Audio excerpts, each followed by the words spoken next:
तुम मरोगे उस्मान, तुम्हें नहीं छोड़ूंगा मैं। बस करो। उस्मान मुझे जिंदा चाहिए। हद से आगे मत बढ़ो बोके, ये मेरे बड़े भाई का कातिल है, इसे मैं नहीं छोड़ूंगा।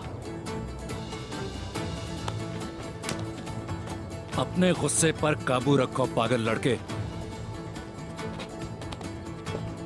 वरना मैं उस्मान के बजाय तुम्हें मार दूंगा।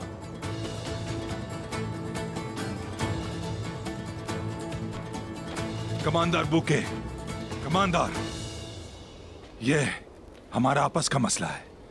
उस्मान मरेगा। इस सरजमीन का हर मसला सबसे पहले गेहातू और फिर मेरा मसला है दुंदार साहब। हर कोई मुझे हासिल करना चाहता है। मेरे अंदर भी बहुत गुस्सा है तुम सबके लिए।